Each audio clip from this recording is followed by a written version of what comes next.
کو سمجھو. عبد، ہمارے بعض دوست بشریت پر استدلال کیا کرتے ہیں عبد سے. عبد سے استدلال کمزور ہے. عبد جس طرح بشر کے لیے استعمال ہوتا ہے، عبد نور کے لیے بھی استعمال ہوتا ہے. یہ ملائکہ، اور ملائکہ کیا ہیں؟ عباد. ملائکہ کیا ہیں؟ عباد. اور سمجھے اس لیے عبد کا معنی آدمی کرے جی لہذا بشر نہیں، ممکن ہے لہذا نور، یہ بھی ہو سکتا ہے. ابھی پڑھایو سورۃ نساء میں لن یستنکف المسیح ان یکون عبدا للہ وللملائکۃ المقربون. ملائکہ مقربین بھی کیا ہیں؟ عبد. اور سمجھے وہ بھی کیا ہے؟ عبد. عبد ہونے سے انکار نہیں کرتے. تو عبد کا معنی بشر نہیں ہوتا. عبد کا لفظ تو جو بھی عبادت کرنے والا ہے، بشر عبادت کرنے والا ہے وہ بھی عبد ہے، نور عبادت کرنے والا ہے تو وہ بھی کیا ہے؟ عبد ہے.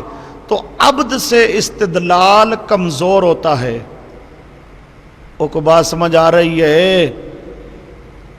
یہ اس لیے بتا رہا ہوں کہ بعض اوقات مقابل مناظر ہو ہوشیار، تم استدلال کر لو لفظ عبد سے پھر پھنس جاؤ. اس لیے طریقہ ایک اختیار کرو، جب مقابلہ ہو تو کمزور استدلال نہیں ہونا چاہیے. مقابلے کے وقت میں 10 دلیلیں ضروری نہیں ہوتی، دلیل 1-2 پر پکی دو. جس دلیل کا وہ دوسرا جواب نہ دے سکے. آپ جو 10 دلیلیں دے دیں گے، مثلا 5 قوی ہیں اور 5 کمزور ہیں، یا 9 قوی ہیں اور 1 کمزور ہے، وہ 1 کا جواب دے کے کہے گا دیکھو میں نے جواب دے دیا. وہ بات سمجھے؟ تو اس لیے کیا ضرورت ہے ایسا استدلال کرنے کی جس کا آگے سے وہ جواب دے سکے؟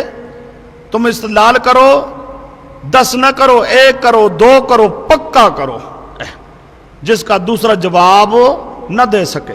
اچھا جی، عباد آشاہدو، اللہ کہتا ہے کیا مشاہدہ کیا انہوں نے خلقہم، ان کی پیدائش کا، یعنی کیا انہوں نے ان کے فروج دیکھے ہیں؟ یہ نفی مشاہدہ. آشاہدو یہ کہتی ہیں یہ مؤنث ہیں جی، ملائکہ کیا ہیں؟ مؤنث ہیں. اور کیا تم نے جب اللہ پاک ملائکہ کو پیدا کر رہا تھا کیا تم اس وقت دیکھ رہے تھے؟ تمہیں پتا ہے کہ وہ مؤنث ہیں؟ یہاں ایک لفظ لکھا ہوگا نفی دلیل عقلی و نقلی تو یقینی تھی.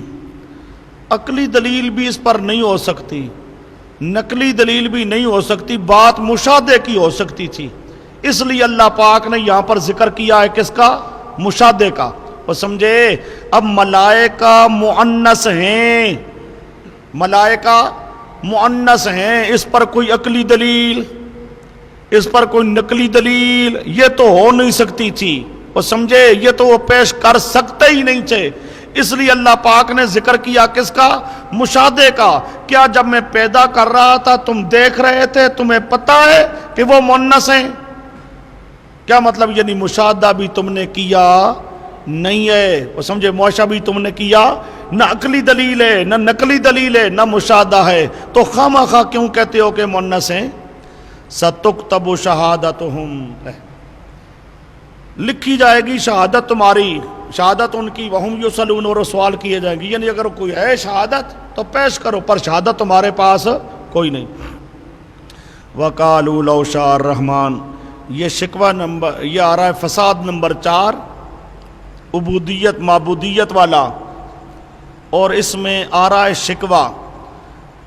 کہا انہوں نے اگر رحمان چاہتا کہ ملائکہ کی عبادت نہ ہو، اگر رحمان چاہتا کہ ملائکہ کی عبادت نہ ہو تو ما عبدناہم، ہم عبادت نہ کرتے، کیونکہ وہ جبراً ہمیں عبادت نہ کرنے دیتا. اگر خدا چاہتا کہ ملائکہ کی عبادت نہ ہو تو اللہ پاک ہمیں عبادت نہ کرنے دیتا، پر اللہ پاک ہمیں عبادت کرنے دیتا ہے. معلوم ہوتا ہے ملائکہ کی جو ہم عبادت کرتے ہیں اللہ اس پر راضی ہے. اللہ اس پر کیا ہے؟ راضی ہے. اب یہ ملائکہ کی عبادت کرنا اور کہنا کہ اللہ اس پر راضی ہے، اس بات پر ناراضگی کا اظہار ہے بطور شکوہ کے. کو بات سمجھ آ رہی ہے؟ ناراضگی کا اظہار کہاں ہوتا ہے؟ غلط بات یا غلط حرکت پر.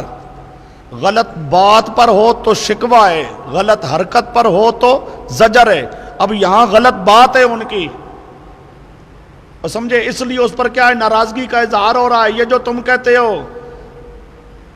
او جی ہم جو عبادت کرتے ہیں ملائکہ کی، اللہ گویا کہ اس پہ راضی ہے.